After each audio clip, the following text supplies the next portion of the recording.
Hello students, today I am going to explain the first chapter of your book Hornbill, and the title of the chapter is The Portrait of a Lady. The Portrait of a Lady is written by Khushwant Singh in a biographical mode. In this story, the writer gives a detailed account of his grandmother, and he has presented here all the beautiful and emotional moments with his grandmother. Let's go with the explanation now. As it is written here, first he started explaining about his grandmother, that his grandmother was like everybody's grandmother, means she was old. She has been old and wrinkled for the 20 years that I had known her, means she was same for last 20 years. People said that she had once been young and pretty, and for the writer it was hard to believe. Then he started explaining about his grandfather's portrait that was hung about the mantelpiece in the drawing room. He told that he wore a big turban and loose fitting clothes in the portrait. His long white beard covered the best part of his chest, and he looked at least 100 years old. He did not like the sort of person who would have a wife or children. He looked as if he could only have lots of grandchildren. Means in the portrait also the grandfather looked very old.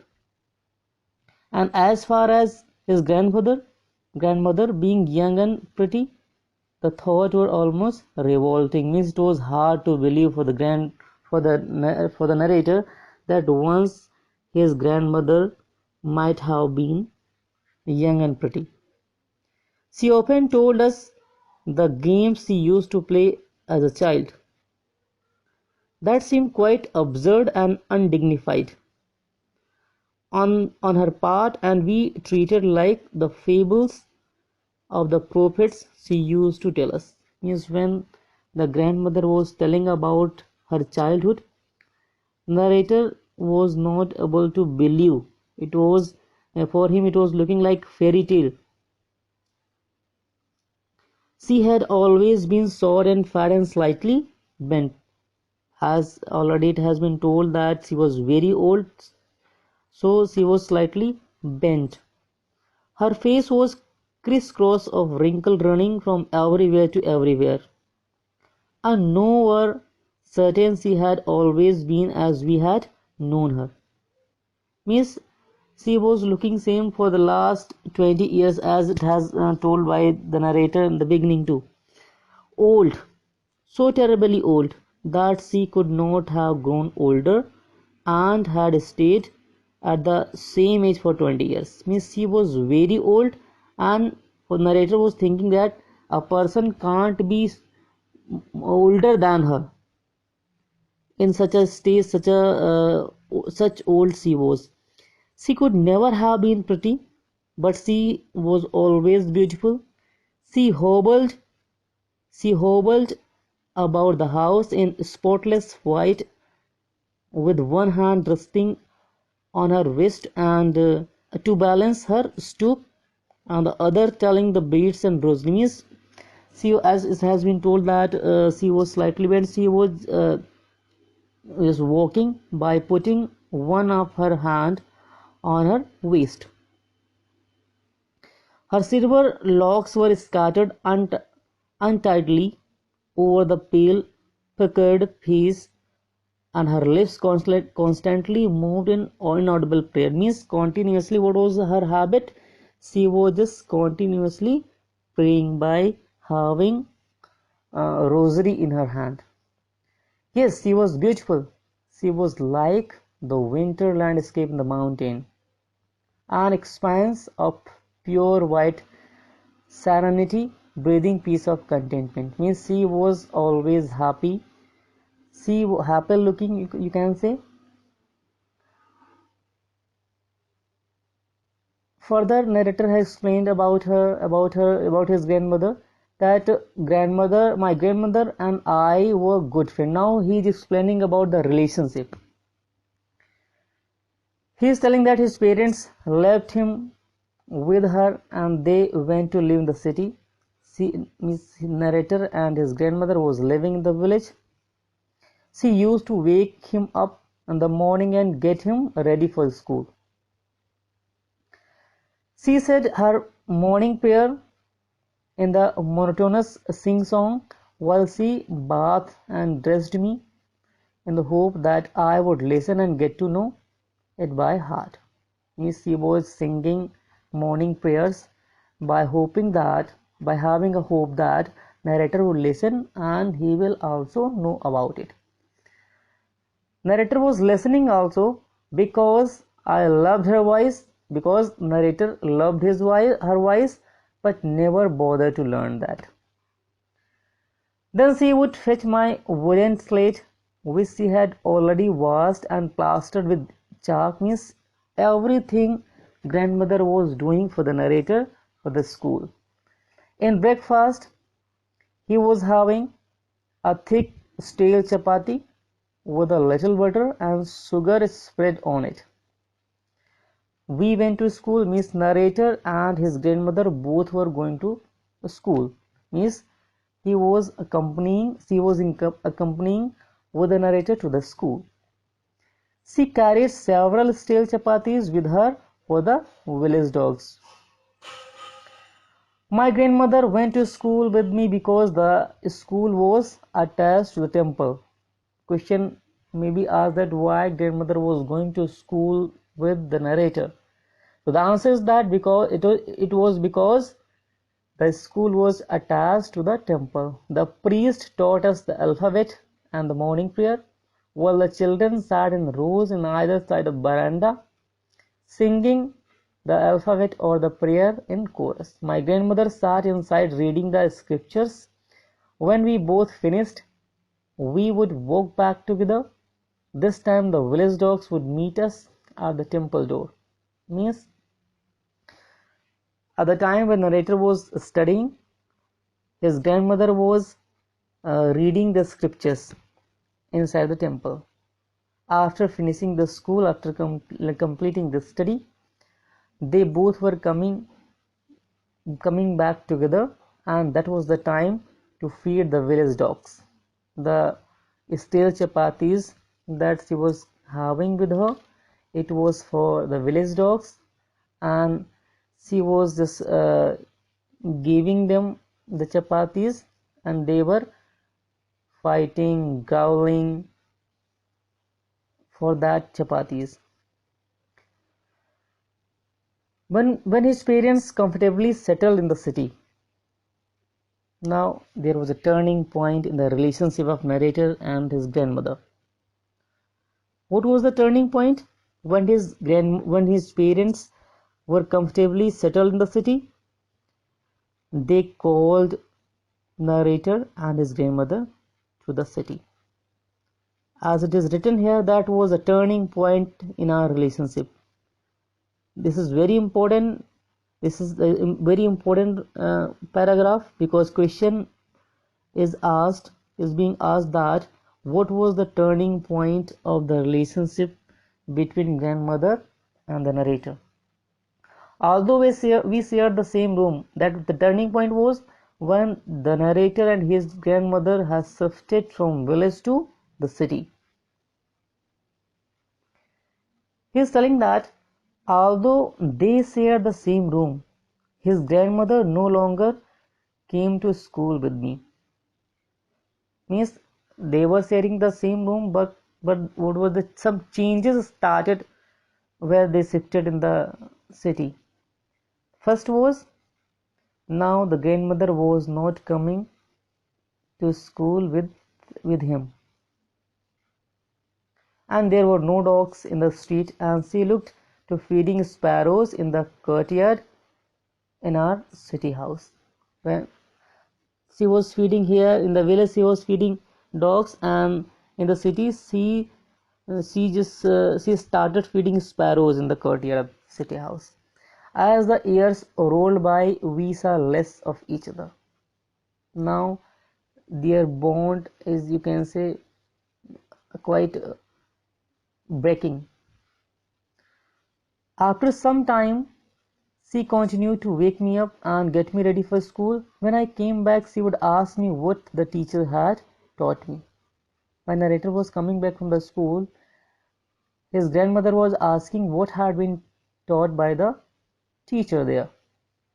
And narrator was saying about English words, Western science and learning, the law of gravity, Archimedes' principle, means science. See, this made her unhappy. She was unhappy by just knowing about that he is being taught English and science, because now she was not able to help him with the lessons, help him with the homework, and she did not believe in the things they taught at the English school. Would dissed that there was no teaching of God and the scriptures. She was unhappy because there was no teaching of God and scriptures in the city school. And one day, when the narrator has announced that he is being taught music lessons, she became very disturbed. She became she annoyed on it, because according to him, music had lewd associations. It was not for the common folk. It was not for the gentle folk. When narrator went up to university, university, he was given a room of his own. Means now he was having a separate room when he took admission in university. The common link, that was a room they were sharing, was snapped now. His grandmother accepted her seclusion with resignation. Means she stopped talking to anybody. She rarely left her spinning wheel to talk to anyone. From sunrise to sunset, she sat by the wheel spinning and reciting prayers. Only in the afternoon she relaxed for a while to feed the sparrows. Means only in the afternoon she was just coming out from her room, and that was for feeding the sparrows. While she sat in the veranda, breaking the breads into little bits, hundreds of little birds collected round her, creating a veritable bedlam of chirpings. The birds were chirping, some were perching on her legs, and the others on shoulders. Some even sat on her head, and she smiled but never shooed them away. It used to be happiest half hour for the day for her. She became very happy by spending time with the sparrows. When the narrator had decided to go abroad for further studies, it was sure, means narrator was sure that his grandmother would be upset. I would be away for 5 years, and her age one could not never tell. Means actually he was suspecting that he was going for 5 years, and perhaps when he will be returning after the studies, he might not be able to see his grandmother because already she is very old. But my grandmother could see. She was not even sentimental. She came to leave me at the railway station, but did not talk or show any emotion. Her lips moved in prayer, means continuously. She was just reciting the prayer. She hasn't told anything to the narrator. Silently she kissed on his forehead when he left, and he cherished most imprint the perhaps the last sign of physical contact between us. Narrator was thinking that perhaps it was the last sign of physical contact between he and his grandmother, but that was not so. But after 5 years, when he returned back to home, the grandmother met him at the railway station.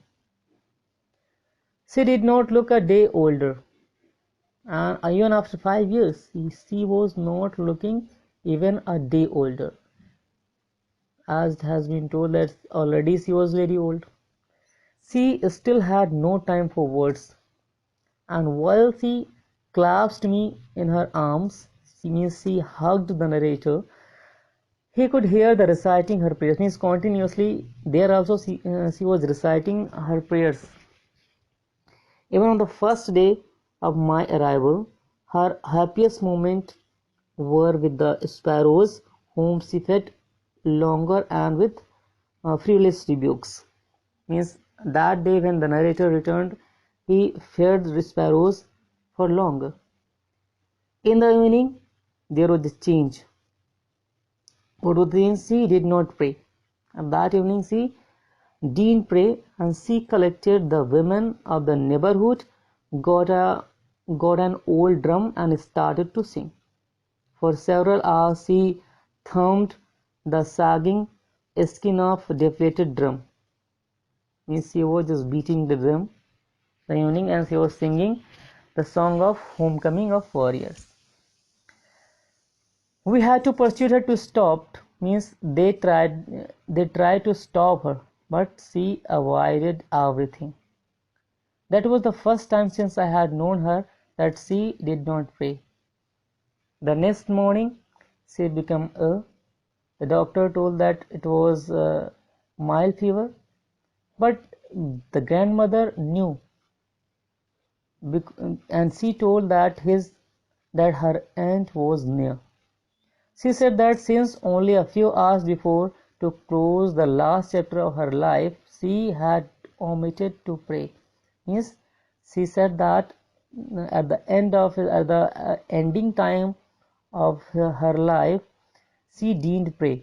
She has a regret of that, and she was not going to waste any more time talking to us. Means she after that she didn't talk to anybody. We protested, Nader said. We protested, but she ignored our protest. She lay peacefully in the bed, praying and telling her beats. Even before we could suspect, her lips stopped moving and the rosary fell from her lifeless fingers. She was died by, and even at the last time she was telling to her rosary and praying. A peaceful pallor spread on her face, and we knew that she was dead. We lifted her off the bed, and as a customary means the custom, laid her on the ground and covered with a red shroud. After a few hours, what happened? After a few hours of mourning, we left her home to make arrangement for her funeral. And in the evening, we went to her room with a crude stretcher to take her to be submitted. The sun was setting and had lit her room and veranda with a blaze of golden light. Means as it was end of grandmother's life, it was sunset.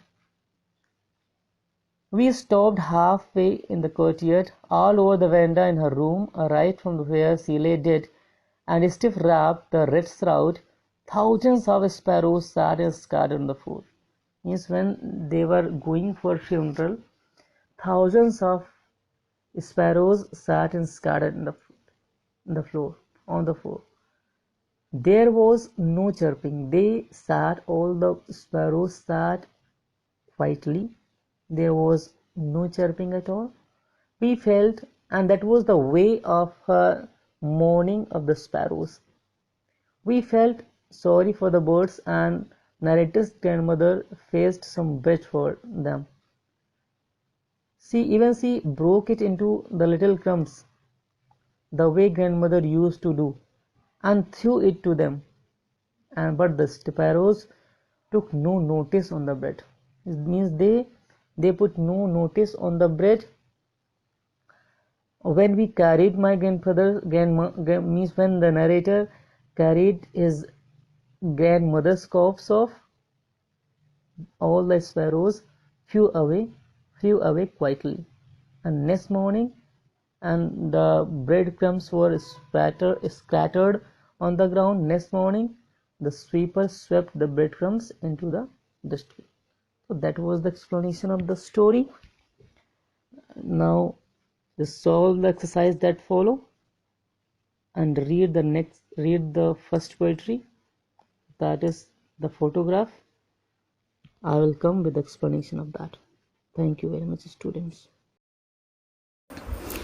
इसी तरह the mentors academy के संबंधित videos को देखते रहिए, subscribe कीजिए, comments लिख कर के अपने विचार रखिए और क्वेश्चन करिए। धन्यवाद।